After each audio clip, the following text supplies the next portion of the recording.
Merci Nabino internaute Balandia Safosi Télévision, la télévision de l'Aigle partout au monde. Tango Nyoso Toeb Sarabino que nous sommes là pour vous servir.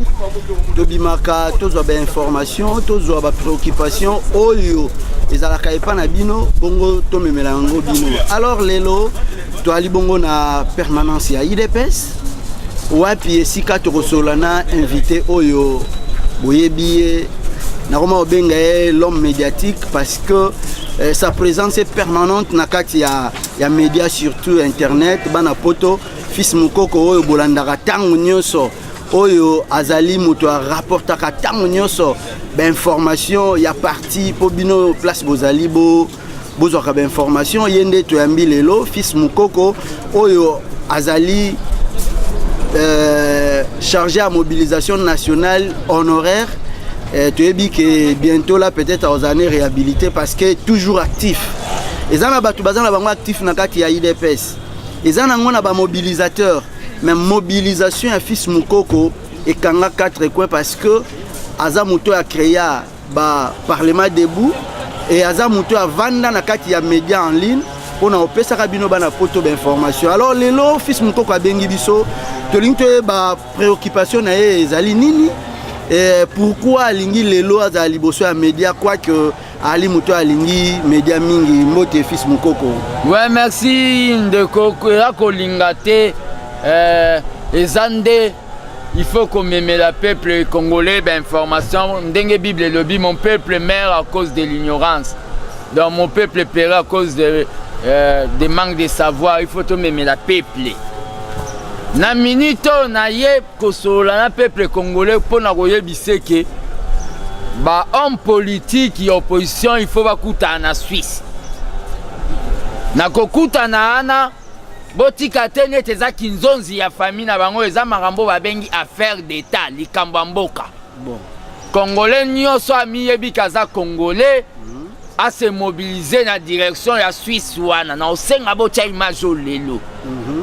Bo se mobiliser pour vendre boze la résultat au bino bozo linga. Mais baoza libanda ba okota na quantité résultat ba libanda boza la wana poso ba bimi ba rendre bino compte que to uti ko sala boye to sali boye. Mais fils yo sa politique oyebi ke ba parents na biso ba politique eza lokuta ba ko uta pe na kati ba solo makamsu me ba bimi libanda pe ya lobi na ba makamsu. Eza Congolais 1960 nde ba banda ko kosa ya lelote.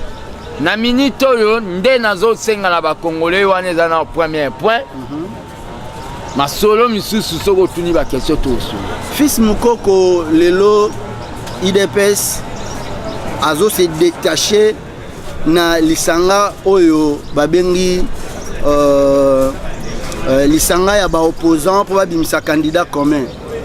Est-ce que IDPS aza sûr que ceux qui a se désolidariser na lisanga ya ba parti politique européen minene lokola IDPS ezali bitumba o ezali boso a olonga yango omoni biloko un candidat commun nazalaka chaud nango te po l'élection eza un seul tour c'est-à-dire l'élection so eza crédible toko kende na biso na ordre dispersé ka mutu monde a organi eza clé o ba politicien ba beta yango na idée que yo soko bimi candidat commun o asirenga déjà que dans un ministre d'état même na ana batute na sim normalement alliance politique et salamaka ceux qui toquent na élection législative tout le monde qui gagne d'ici 500 800 ou à 850 ou à 200 ou à 50 c'est là où toko ki koya koloba muto azwa ki 200 à bendi mutu ya 300 na ya 50 basali majorité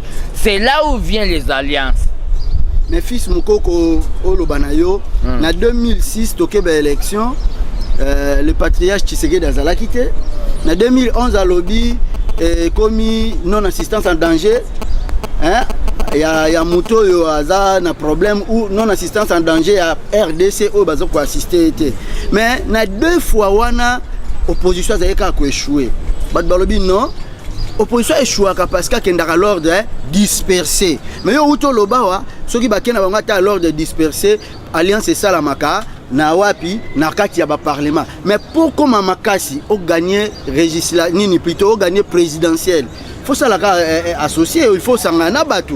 Mais nengozo lobela apparemment c'est comme si bino na IDPS bozo minimiser likambo ya osangana au lieu opposition kende na nzela moko bo c'est plein bino opposition qui na ordre disperser pour sa chance na Shadari. L'opposition en question là yozo mona ba omoni ozo mwande ba mitu mo boye.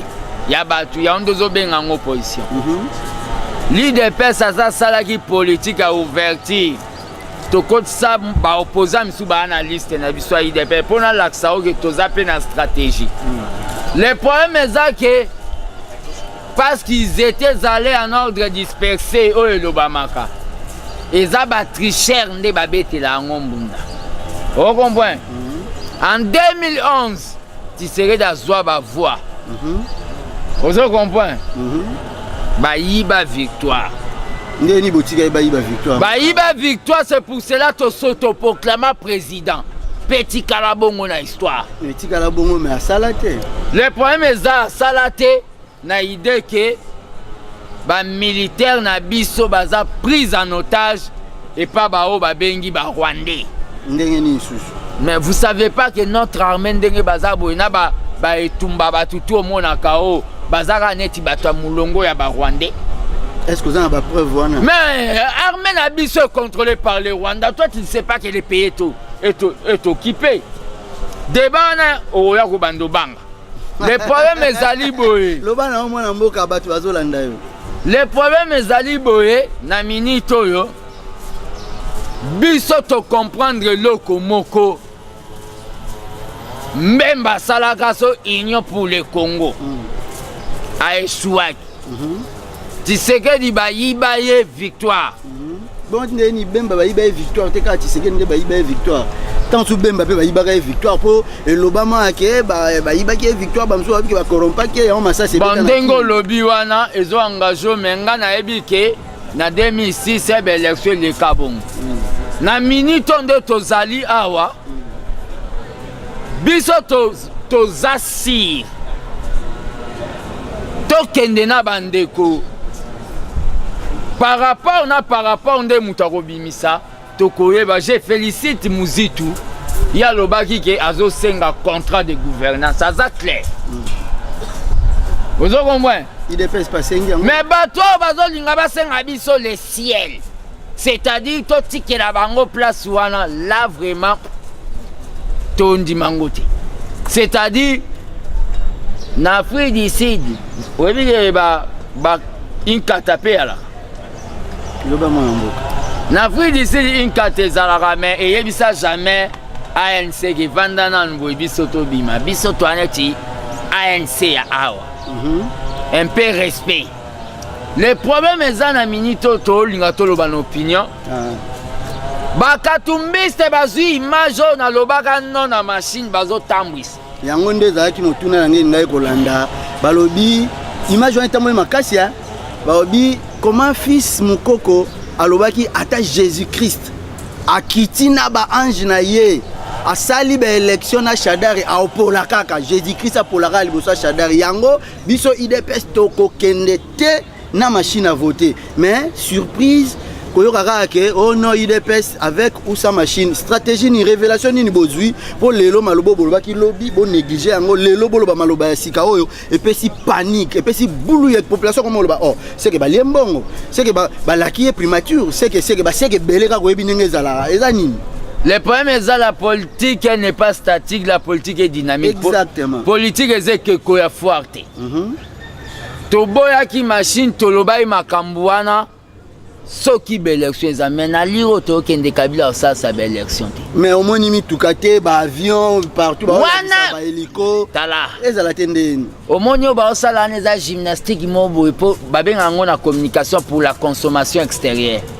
200 000 tout cas, na boulevard. Congo est un espace à combien comparant mais tout le monde va monter pe hélico na bango et tambour. Depuis quand la technologie a remonté biloza au moins il y a un théâtre le côté koyeban bon Kabila ndenga zana a resalsa ba élection té bon l'air to banda moi mboko konyo oloba Kabila osali sa élection te parce que bino na IDPS bosali nini soki école ya former ba témoin elo nyezo ko assuper sa bino sous posa bozwa temps ya former ba témoin bo banda osoki ko dépenser to nini et pas bo ndo sala ba campagne yo sala nzembu et pas na moni na réseaux sociaux avion moko bakoma candidat comme Félix Tshisekedi eta manyoso wana eza ba dépense mais Kabila osali sa élection te raison ni bo sala ba dépense omoni makambo ba témoin pour na répondre omba mo makambo ba témoin nzembu tout ça makambo ba témoin eza na ba benga cycle électoral. Normalement, un parti politique doit toujours continuer à former ses témoins électoraux. Normalement. Na Congo, on est tout ça la carrière, tout la période, il y a pré-campagne, il y a mais bino besoin ka sikoyo parce que avant vous avez ça la moitié. Otuninga ke yo monyo mabenazo répondre. Eh, loba na mona mona tozo salango nanu na logique normale à parti. Côté Nzembu, eza Nzembu oyo eza belema pe ya communication oyo propagande. C'est-à-dire na yembeli fati na yembeli Nzembu moko nazo annoncer na batu déjà et comme album mobimba, c'est-à-dire album comme lango prenez-vous en charge. Il faut boroyo kababiloko netiba libérer libérer Franck Diongo libérer les combattants. Libérez le Congo, il faut arrêter votre pouvoir sans fin, il faut arrêter. Mwana mboka, na yoki Nzembu, mais na kati ya Nzembu ozolela ba libérer ba prisonniers, ba combattants et les autres. Mais ce qui to l'équipe période oyo batango ba bimise ke Nzembu on peut faire dans le tiroir. Bon, Nzembo tient un tiroir, la chanson est souvent historique, indépendance tchatchese si là. Ils ont mais maman le 30 juin, est-ce qu'on est maman journée? Ils ont la journée internationale des prisonniers d'opinion. Des prisonniers, il y a tout. Donc, ils sont les droits de l'homme dans les Nations Unies. C'est que journée, on a bakanisaka. Vous comprenez? Nako bandoye mbango pe pona kanisa bakasho nga na kota ensemble na ba Russie que son âme repose en paix. Dans les Nzembu mon nostalgique, c'est tout à fait logique. OK, moi mboka tozo ko kende malembe to comme na suka ba élection ezo se préparer. Position pendé à IDPS.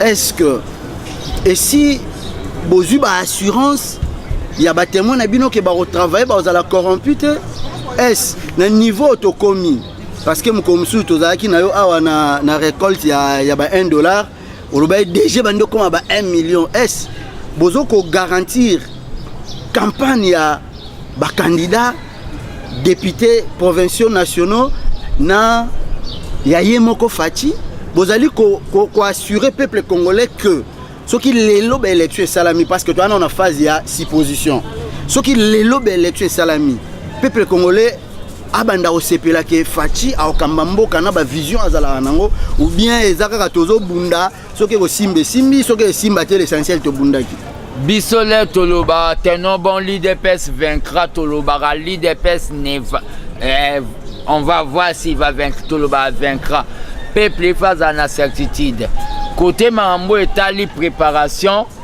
to pesaki déjà tolobi na batu ba contribuer pour na fati akoma mokonzi batu bazo salango déjà ba continuer ko sala pour tozo kende pembe na marambo ngo bon toko ipe ko dévoiler ba stratégie nyo sauter mais toza vraiment prêt pour na belle élection cette fois-ci. Mona mboka na yoki ozo ko en guerre na ba journaliste dernièrement na landaki Daniel Safou a présenté ba excuse na ye na batu nyoso azalaki na bango en conflit na batu nyoso tam soit par là qui na manière moko elezaki bango mais ba réaction na yo on dirait ozana eka d'accord c'est par rapport à nini oyo zo kangamo mutema na liboso ya journaliste oyo ami tout aratolo pa ali descendant ya Tshisekedi. Bon nga personnellement mutuano tangi kombo na ye bon nga na kotanga kombo ne suste so ba congolais lokola ya linga diviser ba congolais ba ba Congo contre baluba so ba congolais ba osepela nango ba limbisa mais personnellement ngai vraiment muto akoyela batu discours à tribalisme na moment on a ko limbisa mwana mboka tolingi toyeba lelo soki est arrivé que Félix Baponier comme candidat commun bantu wana nyonso ba accepter ba makambo olobi lelo oyo bengi ba mususu ba traître otangi ba Moïse Katumbi ba tebele belé o représenter ba excuse liboso na bango ou bien o tika yango ka ele kabongo ko présenter ba excuse na ndenge na bengi bango na ba kombo na bango ndenge o bengi bango ba kombo na bango ba Moïse ba Bemba ou bien ba kombo na bango ba traître. Le problème est na bengi bango na makambo basala peuple congolais akobosa na ngote. Soki Félix a commis président, a président na bango, a président na ngai, et le but est que le col a comme président, donc il faut na yana senga bango pardon.